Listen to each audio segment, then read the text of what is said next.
Сайн байцгаана уу хүүхдүүдээ. 9-р ангийн монгол хэлний хичээл. Сэдв. Эхийн сэдв гол санааг тайлбарлах. За багш нь өгөгдсөн эхийг уншиж өгье. Дэнацаг доржийн өвлийн шөнө гэсэн эх байна. Тасхийн хүйтэн өвлийн шөнө тэнгэрийн одод оч мэт гялалзаад уул нурууг бүргсэн хунгар цасны хасын өнгө түүний гэрэлд алмаазын адил гэлтэгнэн. Хүйтний жавар өмнөөс үлээгээд голын мөс таснис хагарна. Хөндөй тал мэлцийн цэлийгээд хаяа нэг уулын орой эргийн сэрвийн үзэгдэн. Хуучин сар шөн дундын үед зүхайхад гэрийн нохой түүнийг ширтэн дэмийл хуцсан.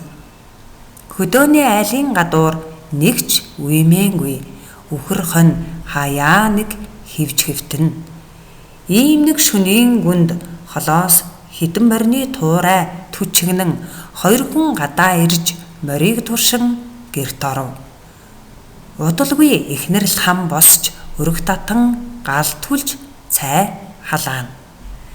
Харанхуй шөнийн дунд бор гэрийн тооноор утаас авсаж улаан уч хаялах нь тэр тээгээс үзэхэд үнэхээр сонирхолтой.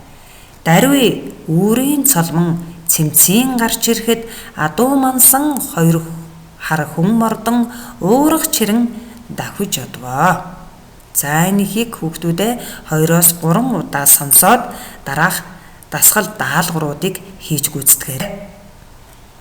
За дасгал даалгавруудыг бүгдийг нь дэвтэртээ бичээд хийж гүйцэтгэнэ. 1-р ажил. Эхийн сэдв гол санааг нэг өгүүлбэрт багтаан тайлбарлан бичээрэй. 2. Их дотор улаан уч хаялах нь тэртээс үзэхэд үнэхээр сонирхолтой гэдэгт хэний үнэлэмж гарч байна вэ? Тайлбарлан бичээрэй. 3.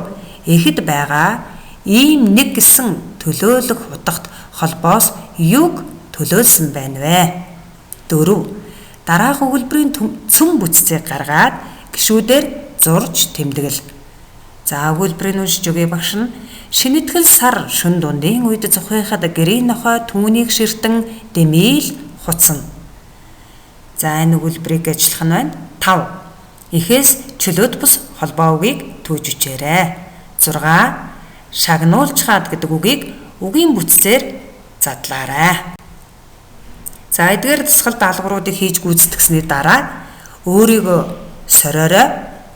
За 1-дүгээрт нь эхийн сэдвт тохирох хийг нь олж тайлбарлаарай.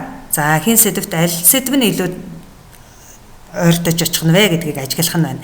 А-д нь өвлийн тухай, Б. Амьтны тухай, В. Хөдөөний айлын тухай.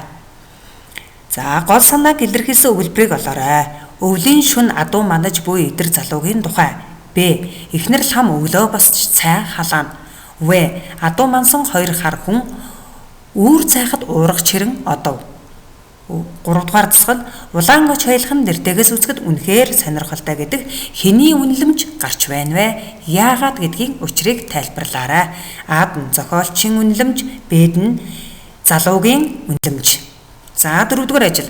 Цөм бүтцийг олж гишүүдээр зурж тэмдэглээрэй. А-д нь шинэтгэл сар зүхайх, Б. Гэрийн нохой ширтэн, В.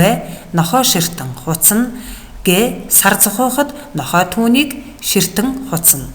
За 5-р ажил. Эхээс чөлөөт бус холбоо үгийг түүж бичээрэй. А-д нь үгийн сандсан дээр нэмдэг нь хилцөөцсөн, Б. Үгийн сандсан дээр нэмдэг нь үгийн сандсан, В. Үгийн сандсан дээр нэмдэг нь бүхэл зөөцсөн, Г. Бүхэл зөөцсөн дээр нэмдэг нь үгийн сандсан гэсэн бүтэцтэй холбоо үгийг түүж бичээрэй. 6. Шагнуулж хад гэдэг үгийг үгийн бүтцээр зөв задлсан хэсгийг олж үг зүүн бүрэн задлал хийгээрэй. А-д нь шагна, уул, чих, ад. Б. Шагна, уул, уулчих, ад. В. Шан, на, уул, чих, ад. Г. Шан, на, уул, че, хэ, ад гэсэн бүтэцтэй энэ хэсгүүдийг хараад хамгийн зөв задлсан хэсгийг олж үг зүүн бүрэн задлалыг дэвтэртээ ажиллах нэ.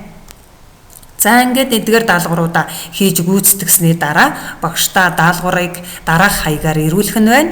За амгалан доогуур зураас гэрэл etiaho.com гэсэн хаягаар багшдаа ирүүлэх нэ. За ингээд анхаарал хандуулсан та бүхэндээ баярлалаа. Бүгдээрэнд нь амжилт хүсье.